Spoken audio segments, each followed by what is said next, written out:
Alive and alert on the north side of the dirt. It is your man D Real coming at you with another Be Real with D Real, where edutainment is what I did. Another Black Panther video coming your way. It is Tuesday. We're supposed to be giving you that on Tuesday and Wednesday and as many days as we feel you need to hear Black Panther related type things, T'Challa related type things, Chadwick Boseman related type things. Okay, so here it comes.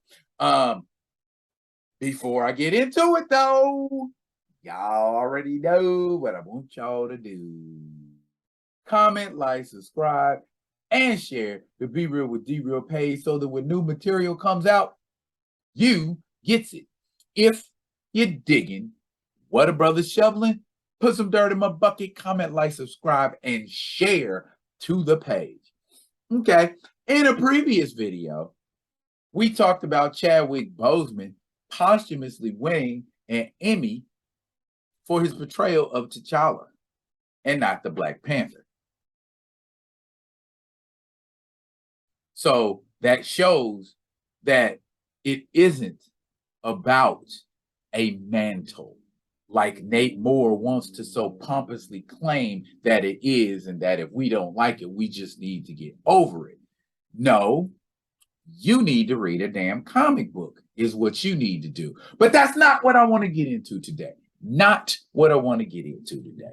We're looking at the framework and how Disney and Marvel Studios are getting down with this Black Panther Wakanda for everything. And it made me think about another movie. And I think I talked about this in another video, but feel free to peruse and find out. But it garners mentioning again. I thought about the movie The Godfather, Part 2. And in The Godfather, Part 2, we are dealing with two simultaneous stories being told at the same time. We are dealing with the story of Vito Corleone, young Vito Corleone, played by Robert De Niro. And we are dealing with the story of Michael Corleone in present time, played by Al Pacino.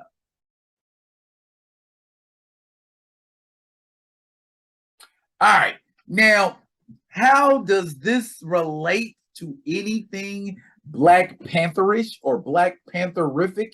Well, everybody's been pissing and moaning and crying, and how you people wanting this character recast need to get over yourselves, sit down, shut up, take a seat.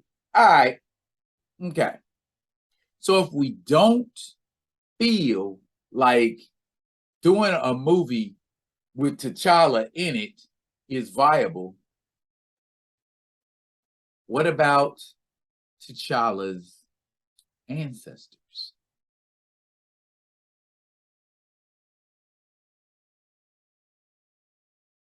And I've said this before. I know I've said this before in the movie. We have very little to no stories about T'Chaka, T'Challa's father. You listening? People who are thinking about working on a potential Wakanda television series for Disney. Okay, rather than trying to go all off and freak and tweak the modern age, why don't we tell stories that haven't been told? We haven't heard anything about T'Chaka other than he's T'Challa's father and he killed his brother. That's all we know about him cinematically. And we don't know too much more about him in the comics because the only story we tell about T'Chaka leads up to his death. We don't hear any adventures about T'Chaka as a Black Panther. Not many. I mean, there might be an Agents of Atlas story out there somewhere that talks about T'Chaka or another Black Panther. And for that matter, in comic continuity, his brother, Sion, well, he don't got a brother, Sion, cinematically. So I guess we won't be telling that story. And apparently, Njobu, whoever that is, was never really a Black Panther at all. Before that, you have Azzuri, you have Nehanda, you have Chanda. And if we really, really, really want to get down for the get down, you could go all the way back and tell the story of Bashenga.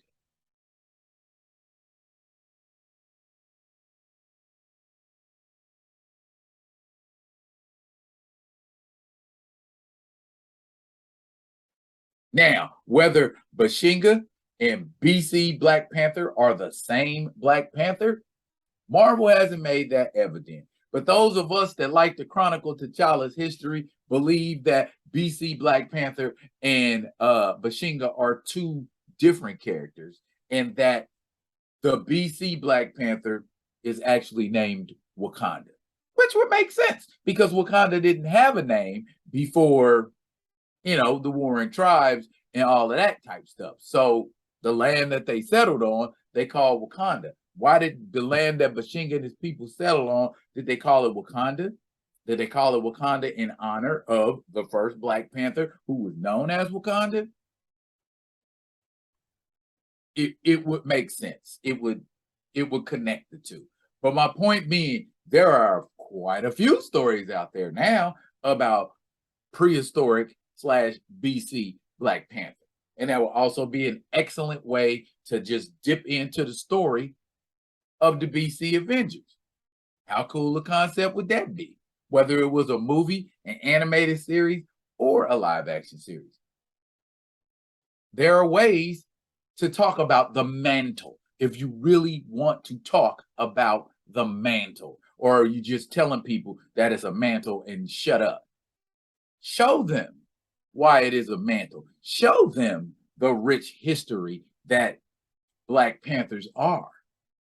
Sort of like Zorro or like the Phantom, as I explained again in a previous video. The Phantom is a mantle. The current Phantom, or at least the Phantom that we talked the most about, is the 13th Phantom in a line of Phantoms.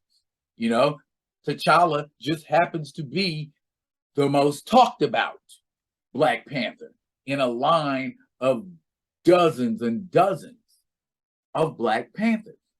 Those stories could be told.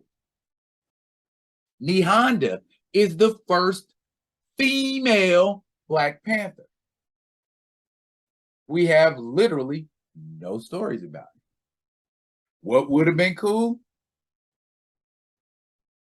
Put a story that you're telling, a la Godfather Part 2 style, with the story of Nehanda being told alongside the story of Shuri, and how perhaps their stories and their situations parallel one another. And so she goes to the ancestral plane and talks to Nehanda, not Eric Killmonger, because Nehanda, who's never tried to murder her or never tried to murder her brother and doesn't have anything against her bloodline, would be a better choice to teach Shuri how to be a good Black Panther. And I came up with that in minutes. So, I mean, come on, y'all. It ain't rocket science. It ain't rocket science. That I came up with that off the top of my head. Am I smarter or slicker or more intelligent than Nate Moore or Ryan Coogler? I'm not that arrogant so as to say that, but if I can do it, why couldn't they? Doesn't that make sense? I mean, if you're going to tell the story of the legacy. Tell why that legacy is important. Tell why that mantle is important. Have that explained to Shuri by someone who's held that mantle and held it nobly. Someone who's held that mantle with honor. But, if we're getting Killmonger to explain to Shuri what honor is, that explains a lot about the Minutemen.